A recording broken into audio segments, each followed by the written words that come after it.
We live with unconscious humans who don't know any of this, and they're frustrated, angry because of the lack of realization. So the next time someone does some, cut you off, yells out the car, "You asshole," whatever they do, recognize that they probably have not recognized that they don't have to be taking into their mind so deeply, taking their mind so serious. Many times our outcomes in situations are dependent upon our state of consciousness or our mindset. Our mind is a wonderful thing, but ultimately, for most people, our minds determine our experience of life. And sometimes our minds can ultimately make our experience of life worse than it is. Because here's life. Beautiful, natural, of course, calm, spacious. But then we have the humans that are a part of this experience of life. And then we have our thoughts about life and our emotions that connect with the thoughts. So ultimately, recognizing that your mind ultimately makes your life experiences either worse or better, let's say, than they actually are, is a delusion. Because, as I said, life is just here and now. Our thoughts about life project into what is not here and now, and project into what was, past and future. So we can easily be manipulated by the mind with having expectations. That's a projection into the future, and having whatever we call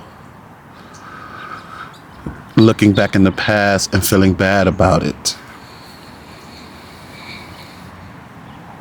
Knowing that our minds ultimately can enhance our experience of life or ultimately decrease the ability to enjoy our experience of life is an ultimate realization. Because without knowing that, here you are living in the future or living in the past, never living in the now, which is this.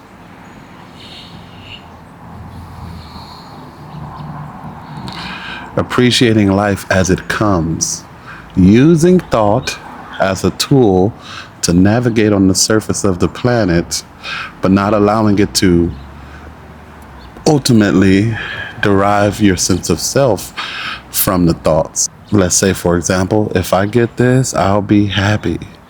Or I'm upset because I didn't get this.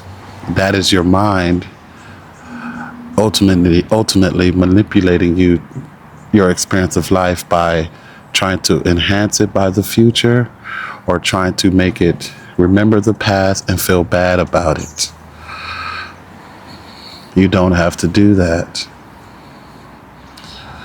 You can simply live in the now,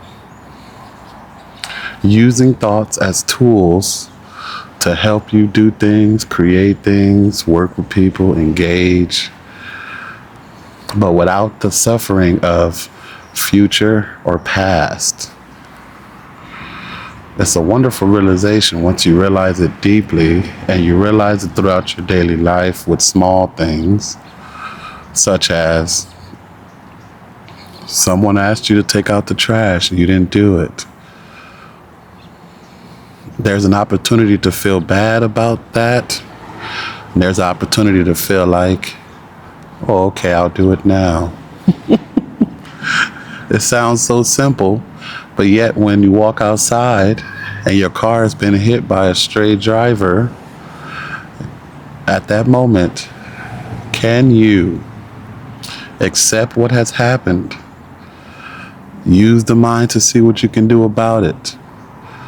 Or at that moment, will you go into resistance, which doesn't accept that this is happening, doesn't accept that it has happened already? It's quite insane. It has happened already. What is the point of complaining about it? What does it do for you? Nothing, of course.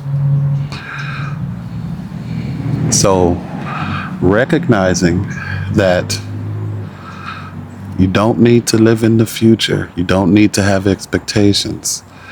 You need to realize that life is now. Ultimately, yes, this might be a little, but we live with unconscious humans who don't know any of this, and they're frustrated, angry, because of the lack of realization. So the next time someone does something, cut you off, yells out the car, "You asshole," whatever they do, recognize that they probably have not recognized that they don't have to be taking into their mind so deeply, taking their mind so serious. The mind is a tool, not what you base your experience of life off of. It doesn't even make sense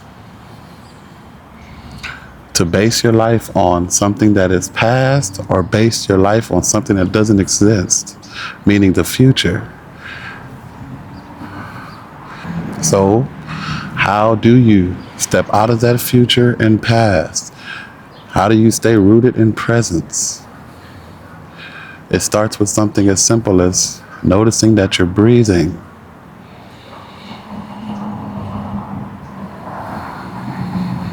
Taking some of your attention from your thinking over to your inhalation and your exhalation is the key point.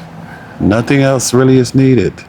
Going to an ashram, going to church, praising something, praising this, it's not really needed. It's a stepping stone to the truth, what we call the truth. But ultimately, you only need this.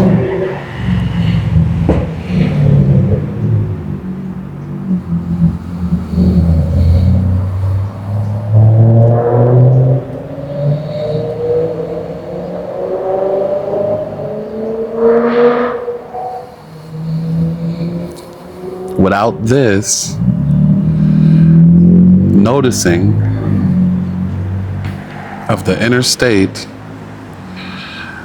you'll probably always be taken over by the delusional mind, the past and the future. You won't really live. You're only living your mind.